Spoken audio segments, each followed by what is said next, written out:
Hey everyone, Jamie with Misk Paper here, and I'm sharing the final video in my Confessions of a Scrapbook Data Nerd series. I love keeping track of data, I love logging things, I love scrapbooking, so I combine them all into the spreadsheet that I maintain throughout the year. So I've already done a video on the projects that I've created throughout the year. I've done a video on my spending, and this last one is about the specific products that I purchased and how I want to go about utilizing them in my scrapbooks. So stay tuned. Thank you so much for watching. And then we get into the actual products that I have purchased. So on this spreadsheet, I have put the very specific products that I have purchased from various manufacturers. For example, I have made a few purchases at scrapbook.com, but instead of keeping track of how much I've spent at scrapbook.com, which is done over here on this spreadsheet, I'm instead focusing on the individual products that I purchased from scrapbook.com. So they're all mixed in here. Right now I have this filtered toward manufacturer so that I know specifically which product that I'm thinking of. And so I'm keeping track of the manufacturer. I have a rough category of what that product is. I have the actual product. And then here I have in column E, yes or no. And that is yes, I have used it. No, I've not used it. I also, just for fun, have an amount in here where I'm just showing how many times I've used it. So looking at this very first one, it is the Ali Edwards Action Story Kit. And yes, I've used it, and yes, and I've actually used it 3 times. Really, the most important part of this spreadsheet for me is the yes, no, have I used it? Because I mainly want to focus on the no's and the products that I have not used, so that I can see how I can go about incorporating them into a project that I'm working on in the future. And some of the no's in here, I haven't used them yet. I have an idea of what it is that I want to do with them, and that's on a separate tab. But right now, this spreadsheet itself is only about the specific product and if or not I have used it. And so these are all of the scrapbook products. Again, this is just from the scrapbooking category that I mentioned earlier. This does not include most of the supplies, so the printer ink and the page protectors and the glue pens and stuff like that, because those are going to get used. Those are likely going to get used no matter what, no matter the project. And so I just wanted to make sure the specific scrapbook products that I'm purchasing, that I'm bringing into my home, are being used and utilized and showcased in my scrapbook, because the best way to use all of these the best way to feature these amazing products is to actually use them in your albums, rather than kind of keeping them and hoarding them, as we like to say, in our stashes, which is a whole other hobby, which I enjoy as well. But I also want to make sure that I'm using the things that I purchase, and I'm not just kind of frivolously spending money because I think something is cute. I want to be able to say that I got value for that purchase. So that is how I'm keeping track on this page. And then this next page is actually, the next tab is actually the spreadsheet that my friend was most interested in knowing about. I don't know if I mentioned her at the beginning of this video, because I actually filmed an entire 28-minute video before that had no sound. So basically, I was talking for 28 minutes to myself and not recording the volume because I didn't know that the microphone wasn't turned off. Anyway, a friend of mine had asked specifically to hear about this page because she knew that I kept track of my products and then the stories I wanted to tell with my products. So this whole video came about because of her. So Leah, if you're watching, this is for you. So taking the products that are on this tab that show all of the various products that I have, I am keeping track of the specific stories that I want to tell. And it's sometimes the case that the products have sparked the stories, or I've bought the product and thought, oh, I could use it to tell this story. what I'm doing on this page, and let's just start at the top because we also talked about it on the last tab. So that Allie Edwards Action Story Kit. I had 3 ideas of ways I could use that kit. And so I made this list to show those 3 pages. And I've done them, so I've already highlighted them in blue, and I've added a 1 so that I can kind of keep track of how many of these that I have done. And I also have the action story stamp that I utilized. I actually only used it on one of the pages that I made using the story kit. So there's still some room for me to use that stamp set, but at least I know I've used it once. Like, it's not just something sitting on my shelf that has never been used, because I have plenty of that stuff in my stash as well. And I mean, I love the stuff that I buy. I'm excited about the stuff that I buy, and I just want to make sure that I use it. So I have subscribed to the quarterly kits from Allie as well. I got the Heart quarterly kit, and there are 3 projects, mainly pages, that I'm interested in telling with that kit. So I want to tell a story about me and my cat and my dog and how we're always hanging out together, specifically hanging out in my bedroom on the bed. And so I thought that the Heart quarterly kit would be a really good idea to utilize for that, because it's just cute photos of the 3 of us, and I could use lots of other product to tell that story, but I have the Heart quarterly kit. I purchased it. It is in my home now, so why not put it to use? And so this is my way of keeping track of that kind of thing. I also had a story I want to document about some of the back pain that my husband has experienced. So I call him Bubba. So in this spreadsheet, I know what that means. So Bubba's back. Like, I want to tell a story about the issues that he's had with his back over the past 3 years. And it's something that he has been dealing with for those 3 years, and I've never documented that story. And I think it's an important story for our relationship, our marriage, and especially for him, to kind of capture, if my aim is to capture like this time in our life and some of the things that we were experiencing. Like, I want to tell this story to make it a more complete picture of what my life looks like. And then I also had another story that I thought I could use with the Heart quarterly kit. My husband is the best husband in the world for me. Like, I could not have drawn or imagined a better person for me. Like, I couldn't have. He's fantastic, and I love him.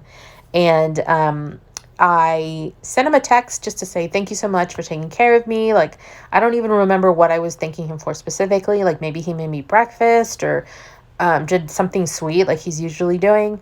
And, I just texted him to say, thank you for taking care of me. And he texted me back and said, well, I love having someone to take care of. And I just thought that was such a sweet thing for him to say. It like warmed my heart.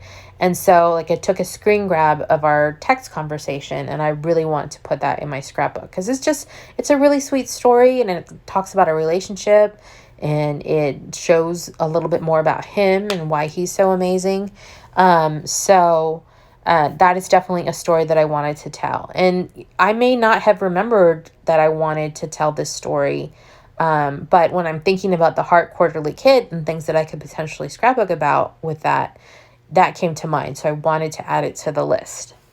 I mean, basically, this is just a way to kind of capture all the ideas that I have floating around in my brain so that I'm not overwhelmed trying to remember stuff and trying to see what stories I can tell. I'm not searching for something. Like, I already have within this, so many ideas that I can work on. Just going through this, I have anything in blue is something that I've already done. Anything in white obviously has not been worked on. Some products don't have a very specific idea for them. But most of them do, which I think is great because like I want to have lots of ideas for the projects that I have. And some of these, like this Everyday Explorer Co. I subscribed to the Mini Book Maker Club. And so I have all of the ideas that I know that I want to incorporate into that mini. I just haven't had the chance to like sit down and do anything with them yet. But at least when I do sit down, it's not kind of like a blank it's a blank notebook, but I have at least an idea of what it is that I want to do. So I think that makes it a little bit easier rather than just trying to sit down and figure something out from scratch. And some of these, it's just I haven't had a chance to sit down and tell all these stories, or I've prioritized some stories over other stories. Like in May, I really wanted to make sure that I was working on my week in the life stuff. So I prioritized that over other items. And that's fine. It's totally fine. But as long as I'm making an effort to try to use these products that I'm bringing into my home, and that's really what my goal is. And I don't really have a timeline for when these things need to be finished because I feel like that would be really stifling for me. Essentially, it's like if I finish most of this by the end of the year, I'll be happy. If I don't scrapbook another thing for the rest of the year, you know what? I have a lot to show for this year already, and that's okay. I don't think that's going to happen because I love scrapbooking and I'm not burned out or anything like that. I'm excited to work on some of these. It's just a matter of like having time to do it. And then also like feeling creatively inspired to work on stuff too. So this is again how I'm keeping track of all of the various products that I have and then the specific stories that go alongside those products that I want to use. And I think I may have said this, so apologies if I'm repeating myself, but like sometimes the stories are sparked by the products themselves. Like I'll get a fantastic piece of paper and it's like, I know I want to use this somewhere. What kind of story can I tell with this specifically? And then sometimes there's just random stories that I know that I want to tell. And I think, oh, well, this would be a good fit for that story. And to kind of continue on that thread, here are just the stories, ideas that I have that are for specific albums that I'm working on, or different projects that I'm working on, things that I need to maybe keep to catch up with. So like I'm kind of behind on One Little Word, but I'm kind of not. Like I've been keeping up with the classes and the content. I did not do the May prompt, and I may not do the May prompt. And I'm okay with that, but there are definitely stories around One Little Word that I want to capture. And so I wanted to keep track of the ideas I have for that project that maybe don't just slot in perfectly with one of the prompts, but are just things that I want to document. So I had several ideas specifically for my One Little Word notebook, and so I wanted to keep track of those so that I don't forget what projects I want to put in there. And then there's other just random things like my best friend's wedding was in 2020, and I know I want to make a page about that. I just haven't got around to it. But I know that I want to put together at least a 12 by 12 layout. I'm thinking that I could probably use the digital files from the Retro Hit magazine, issue number 18. So I have like a general idea of the products that I could use. And then some of them I have no clue about. I just know that I want to tell the story of what we're calling Dixie's first vacation. So my husband and I celebrated our 3-year wedding anniversary a few weeks ago, and we rented a cottage in Austin and drove there with our dog, which is not something that we normally do. Usually our dog isn't very like come alongside, go with us to restaurants and other places kind of dog. But we took her with us this time and looked for kind of like dog specific places that we could take her to. And so it was just kind of funny that we were like, it's your first vacation. So I know that I want to document that, but I'm not 100% sure how I want to document that. I think what I'm going to do is a 4 by 4 inch album for that. And actually, let me go back to the product stories. So I said earlier that the majority of this is just things from my scrapbooking category and not my supply category. But let me scroll to the bottom and show you this section from like line 90 down. I will make a confession. I am a total album purchaser, hoarder, whatever you want to call it. Like, I don't know what it is about albums, but I love I collect albums is honestly what it is. And I have a ton of them. I just like to have them on hand for projects so that I'm not like trying to find something that goes with anything. Like I kind of always have an album, an empty album or 10 hanging out in my space. So I want to make sure that I'm keeping, even though I'm purchasing these, that I'm keeping track of what I actually want to use those albums for. I don't, as you can see here from this list, I have purchased quite a few 6x8 albums, a few 4x4 albums. I love the new ones that Paige Evans just came out with We Are Memory Keepers. And I have a few smaller albums that I also purchased this year. And I just wanted to make sure that I am keeping track of what I want to use those for. And I think for me, also seeing this list of how many 6x8 albums I've purchased and seeing that there on this list are 4 that I still don't know what I'm going to use them for, then it's a kind of a wake-up call for me to be like, okay, you can't or shouldn't purchase any more 6x8 albums because you clearly have 4 empty albums that you don't know what you're going to do with. So you should use those first before purchasing new ones, is the story that I tell myself. Now, if there's some amazing 6x8 album that comes out later in the year and I want it, I probably will purchase it, but at least I would have some rationale to maybe talk myself out of doing that. I don't know. It's just a way of keeping myself accountable and also just being bringing awareness to that, because I love an album. I love a good album. I especially love a good 6x8 album. So I have to show a bit of restraint going forward when it comes to purchasing 6x8 albums specifically. I say all of that to come back to here and say that what I think I'm going to do for that story I just told about Dixie's First Vacation is a small 4x4 album. And these are great for, small trips, like overnight trips, or even like I've used them for parties where I have, like 20 or so photos, and I don't want to incorporate that into just like 1 or 2 layouts. I'd rather just have them contained in their own little album. The 4x4 size is just perfect for that. And so going back over here, this is the last part of the spreadsheet, the last thing that I track in here. That's just showing you here that I have that I'm not sure what I want to do.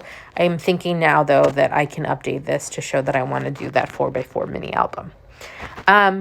And some of this stuff is repeated. So some of the stuff that's on this stories album tab is also on the stories products tab. And that's okay. Like I'm fine with them being in multiple places. And that just means when I complete them, I get to check them off on 2 spreadsheets. Again, I am such a data nerd, but I love to do this. I think it's fun. I find enjoyment from this. And like, honestly, it's kind of on the same vein as scrapbooking for me. So say like I'm tired, it's the end of the day. I don't really want to go up and scrapbook anything, but I can fiddle around on this spreadsheet and like still feel like I've done something productive, and it's still fun for me, and it's still like releasing the endorphins that I would normally get from just scrapbooking. It's kind of like an adjacent thing, kind of like organizing your supplies. Like some people are really into organizing their supplies. I'm not as into that as I am into like keeping track of this data. And like one more time, because I know that I've said it before, I just want to say, like, I'm not advocating that everyone should go out and start one of these spreadsheets. But if it interests you, go for it. And if not, I mean, maybe this just shows you how crazy some of us get with our supplies and our tracking. And I will tell you this, like, I love I love keeping track of things. I love having spreadsheets. I love logging things, all of that. And so it's another way for me to enjoy this hobby. And I know it's just a spreadsheet in Google, but it brings me lots of enjoyment. And so I thank you for taking this long-winded journey with me as I'm talking through all the crazy data points that I like to collect. And hopefully I'll be able to figure out what's going on with my Google Sheets here shortly, so I'm not, I don't know, so that it's all updated and complete and correct. But thank you so much for watching this. I really appreciate it. And if you have any questions, just please let me know. I would be happy to answer any questions. And thanks so much. Have a great day.